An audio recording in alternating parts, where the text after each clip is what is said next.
what is conscious decision making? See, usually when somebody asks this type of question, it is because they want the key as to how to make sure that their decision is going to produce a desired result that is absolutely flawless and therefore favorable. Isn't that so?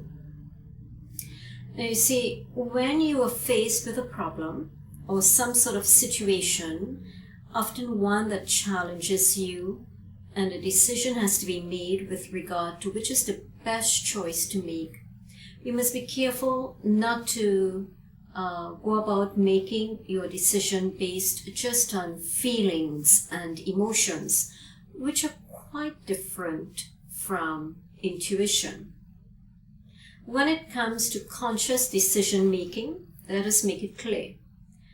This can only be done by a fully enlightened and awakened being. And such a being actually has no real concern about conscious decision making, as such a being experiences life as a natural movement and flows with life, always in tune and one with life.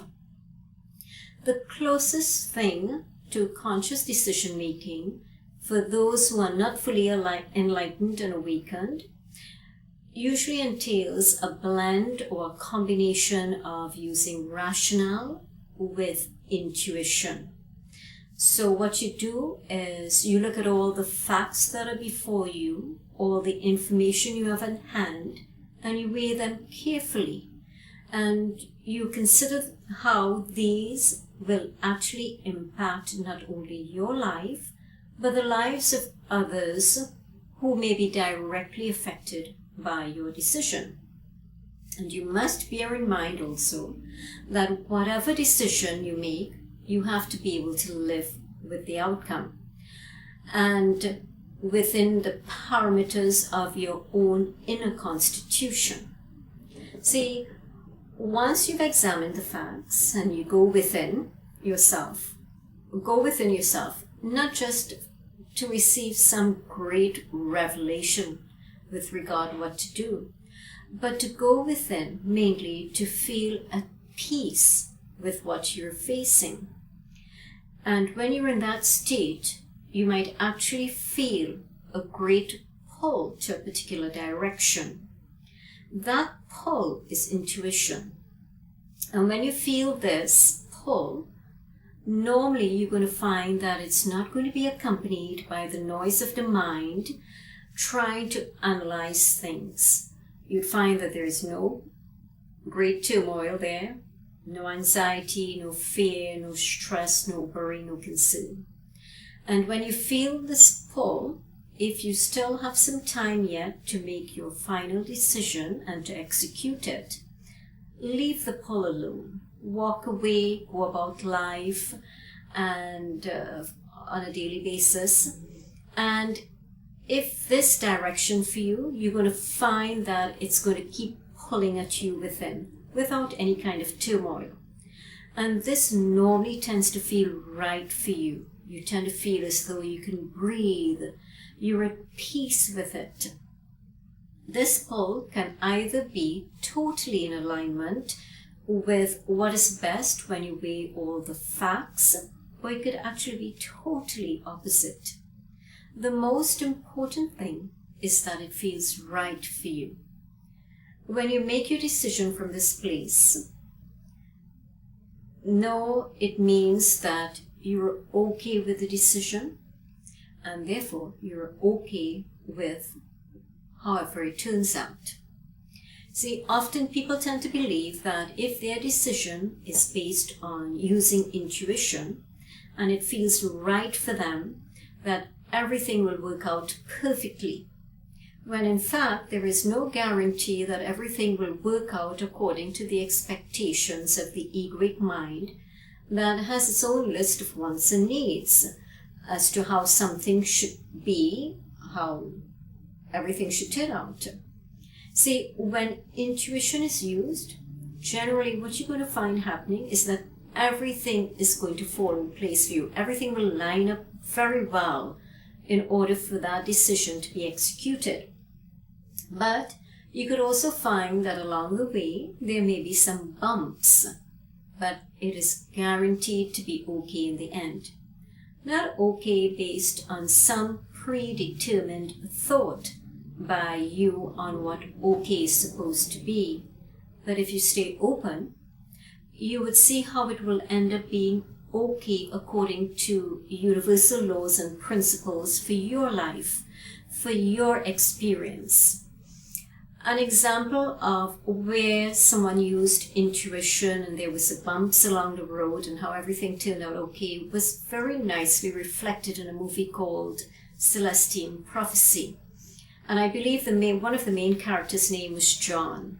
And he was looking for his girlfriend, whom some rebels captured. And what he did, he jumped on his motorcycle and drove along this path, and then he came to the end of the path where he had to make a choice as to which direction to turn, because I believe there was a fork in the road. You can turn right or left. So he stopped and he went within himself and he used his intuition to make his decision.